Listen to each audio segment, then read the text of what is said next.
Vamos a continuar con la segunda parte del género dramático. Anteriormente trabajamos el origen del género dramático y sus elementos más importantes. En la clase de hoy vamos a ver su estructura. Tenemos que está estructurado en dos partes. Tiene dos estructuras, una estructura interna y una estructura externa. La estructura externa está conformada por los actos, escenas y cuadros. Todo lo que observamos cuando somos espectadores en una obra teatral. Ahora pasamos a los actos, que son los que determinan las acciones de los personajes, y estos se señalan con cambios bruscos de tiempo y de lugar. Generalmente se indica con la subida o la caída del telón.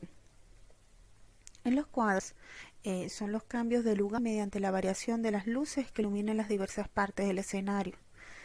El de escenografía, por ser divisiones menores, pueden comprenderse dentro de los actos. Esto muestra una particularidad del problema y lo desenvuelven en un lugar o en el desplazamiento de un personaje. Quizás algunas veces utilizan las herramientas de las luces, la iluminación, para poder enfocar lo que más se quiere. Cuando pasamos a las escenas, estas son las unidades mínimas de construcción dramática, que están marcadas por la entrada o la salida de algún personaje. En la estructura interna, tenemos que también se puede desarrollar en tres partes. La presentación del conflicto, cuando esto sucede cuando se da inicio a lo que es la obra teatral como tal, cuando salen los primeros actores representando cada uno de sus personajes. Ya se presenta los personajes, se presenta el conflicto que se va a presentar dentro de la obra. Luego tenemos el desarrollo del conflicto, que son los acontecimientos, las acciones que van sucediendo, que va pasando o que va transcurriendo esta historia. Y por último, el desenlace dramático. En cuanto a la secuencia de las acciones, esto tiene que ver con los distintos personajes que constituyen la obra como tal. Lo podemos dividir en tres momentos, ¿ya?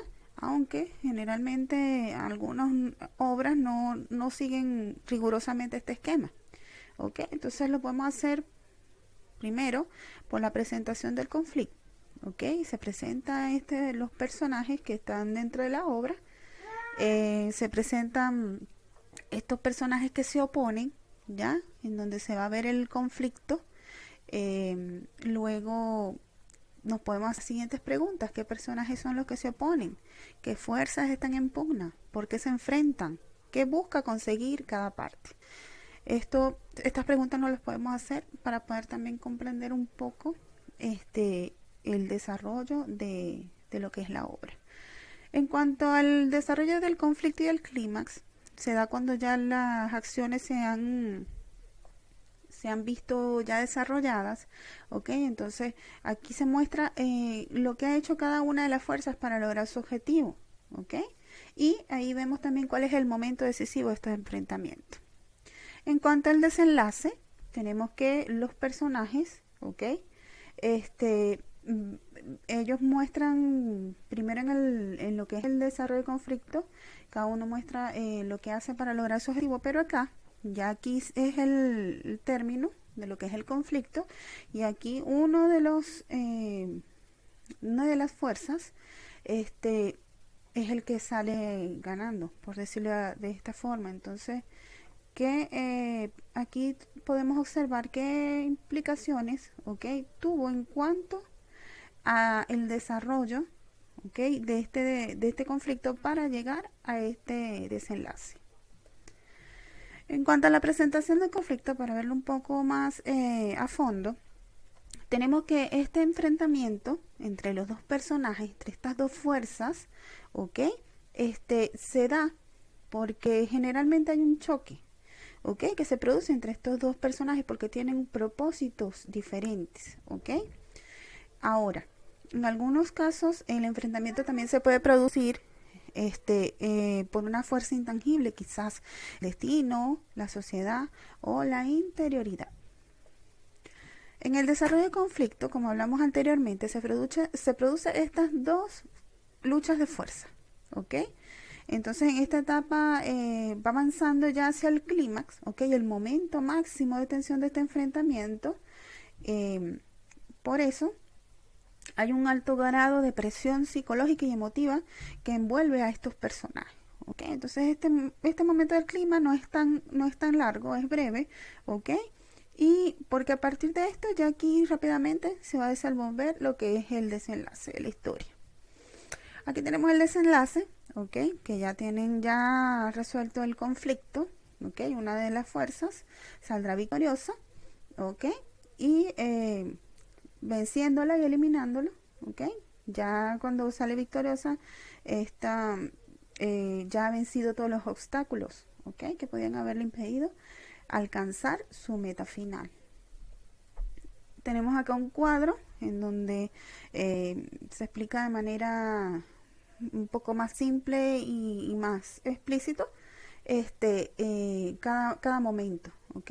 de la estructura. Se presenta de una forma general la estructura interna de lo que es la obra dramática. En la presentación del conflicto, primero, ¿ok? Que es donde se muestran estas dos fuerzas que van a tener esta lucha, ¿ok? En el desarrollo, aquí se produce la pugna entre estas dos fuerzas. El clima en momento es el momento de mayor tensión, ¿ok? En donde estos personajes van a tener un alto grado de presión psicológica y emotiva, ¿ok? Que esto va a llevar al desenlace, que es donde una de las fuerzas sale victoriosa y aquí se finaliza la obra. Ahora vamos a hablar de lo que son los personajes, ¿ok? Tenemos dos personajes principales, que estas son las dos fuerzas, ¿ok? Que se presentan en el conflicto, ¿ya? Generalmente estos son los personajes principales de la obra. Tenemos el protagonista, ¿ok? Que busca siempre conseguir su propósito, y todas las acciones se desenvuelven alrededor de este protagonista. Para cumplir su propósito debe superar estos obstáculos ocasionados por los otros personajes. El antagonista se va a ocupar, ¿ok? O se va a encargar de que el protagonista no logre sus propósitos, ¿ok? Entonces, siempre su propósito y su motivación son contrarias a las del protagonista, ¿ok? Y esto es lo que hace que ellos se enfrenten. Tenemos también los personajes secundarios, que son los que acompañan a cada uno de estos personajes. Tenemos personajes colectivos también, que son un tipo de personaje que, a pesar de ser una sola persona, representa muchas otras, ¿ok? Por ejemplo, el representante de un pueblo o los súbditos de un rey, por ejemplo, ¿ok? Los personajes alegóricos son una encarnación de aquellas cosas abstractas, ¿ok? ¿Cuáles son esas cosas abstractas? Por ejemplo, la muerte, la primavera, la naturaleza, entre otros. En cuanto al lenguaje dramático, tenemos que el diálogo forma parte muy importante de lo que es una obra dramática y una obra teatral, ¿ya? ¿Por qué? Porque aquí es donde los personajes tienen los intercambios de mensajes entre ellos, y esto está representado a través de los parlamentos, ¿ya? El monólogo es una forma discursiva que permite que un solo personaje, ¿ok? Se plantee dudas acerca de las decisiones o compromisos que va en su debate interno, ¿ok? Él va a hablar consigo mismo, y es una sola persona, ¿ok? Que desarrolla toda esta acción. Luego tenemos el soliloquio, ¿ok? Que también es una forma discursiva. Aquí el personaje también habla en voz alta, pero no se va a referir a sí mismo, sino más bien al acontecer, ¿ok? Con presencia de un auditorio no necesariamente identificable. Su diferencia con el monólogo es que es muy sutil, está en menor presencia de diálogo y en que supone la presencia de un interlocutor. El aparte es una forma discursiva, ¿ya? El personaje habla también en voz alta, y suponiendo que otros personajes también están presentes en la escena, no lo escuchan, y además tiene cierta complejidad con complicidad con otro personaje o con el público. Tenemos el tiempo de la historia. Está clasificado en 3 tipos. Tenemos la época, ¿ok? Que esta es la etapa histórica en la cual se sitúan los hechos. El tiempo de la historia es la duración desde el principio hasta el final de la obra. Y el tiempo subjetivo es el tiempo que transcurre en la mente de los personajes a través de sus recuerdos, sus sueños o anticipaciones. Pasamos a lo que son los subgéneros de las obras dramáticas. ¿Ya? Están divididos en géneros mayores y en géneros menores. Los géneros mayores porque son aquellas composiciones literarias, ¿okay? Que poseen una mayor extensión y antigüedad. ¿Okay? Por lo tanto, tiene una mayor importancia e influencia, ¿okay? En cuanto a lo que es este surgimiento o el desarrollo de este género, del género dramático como tal. Tenemos entre los géneros mayores la tragedia, la comedia y la tragicomedia. ¿Okay? Ahora bien, en la tragedia tiene su origen en Grecia. ¿Ya? Entonces, la tragedia es una composición literaria, ¿ok? Que, como dije anteriormente, fue establecida por los griegos, ¿ok? Y es una historia que está dominada por lo que es el conflicto. Es un conflicto radical entre el destino del héroe, ¿ok? Sus pasiones, la ley mortal. Generalmente este tipo de trama culmina en un desenlace fatal, ¿ok? En una forma dramática donde los personajes protagónicos se enfrentan generalmente contra su propio destino, y esto lo hace que tenga un desenlace final fatal. Ahora bien, en la comedia es la composición literaria caracterizada por un desenlace feliz, ¿ya? En comparación o a diferencia de la tragedia, este tipo de actos tienen un desenlace feliz, así como un sentido más humorístico, gracioso, por decirlo de alguna manera. Quizás se pueden desarrollar situaciones que sean de sorpresa o que se puedan prestar a confusiones, ¿ok? Y la comedia tiene un carácter particularmente, como lo dije anteriormente, de mucha sorpresa, todo es en buen ánimo, y quizás la comedia sea algo más amable, ¿okay? Un asunto más ligero, que no sea tan serio, ¿okay? Divertido. Y el enredo, generalmente se produce un enredo y tiene siempre un final feliz, ¿ok? Ahora bien, la tragicomedia o melodrama es la fusión de lo que es la tragedia y la comedia, ¿ok? Entonces, esta composición dramática está dotada de elementos trágicos y cómicos. Busca conmover al espectador mediante la intensificación del conflicto, ¿ok? Y de la acción. Estas obras representan de manera conjunta características de las tragedias y de las comedias, ¿ya? O sea que tienen una fusión, como dije anteriormente, pero esto más que todo busca hacer de las cosas trágicas algo cómico. En los subgéneros menores tenemos el auto sacramental, el saneite y la farsa, entre otros. El auto sacramental, ¿ok? Fue generalmente desarrollado, por decirlo de alguna manera, después del siglo XV, ¿ok? Eran dramas de un solo acto, centrados sobre un dogma de la Eucaristía, ¿ok? ¿Cómo se hace esto? Se utilizaban símbolos, ¿ok?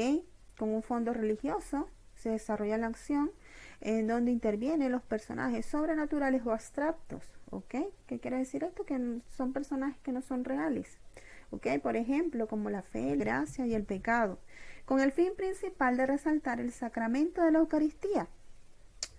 Uno de los más conocidos es el Gran Teatro del Mundo, del de Pedro Calderón de la Barca, Ya en clase hablamos un poco sobre los ejemplos de este tipo de temas.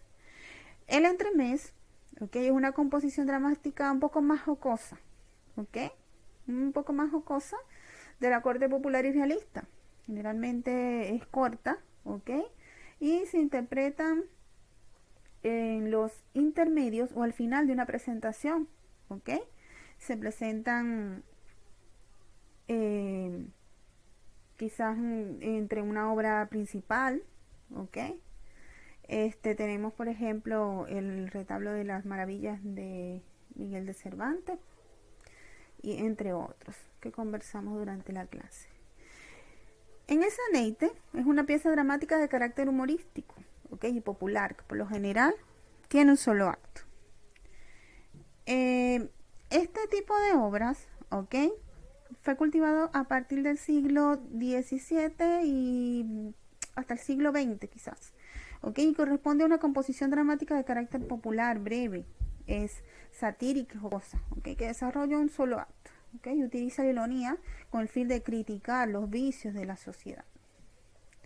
En la farsa es una pieza teatral cómica basada en la exageración extrema de los personajes y situaciones.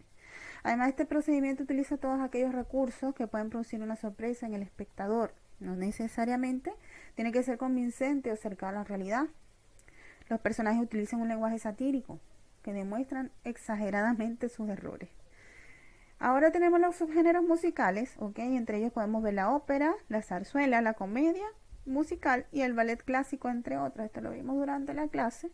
Ya la ópera vimos que es un espectáculo musical que incluye además la acción dramática, el canto, la música, ¿ok? La música sinfónica y la danza, ¿ok? Y con una excelente escenografía, ¿ok? La ópera nació en Florencia a principios del año o de los siglos 17, 16, 17. ¿Ya? Vemos que el drama es un drama musical cantado por los actores, ¿ok? Que puede ser trágica o cómica, ¿ok? O se pueden también fusionar los dos géneros como tal, ¿ok? Entonces, a partir del siglo XIX, ¿ok? Eh, también hubo una exposición, por decirlo de alguna manera, o una lo que fue como el surgimiento de lo que fue este tipo de espectáculos, ¿ok? Y fue desarrollado en Italia, ¿ok? Alemania, y bueno, esto lo vimos también en clase y se explicó un poco más profundo.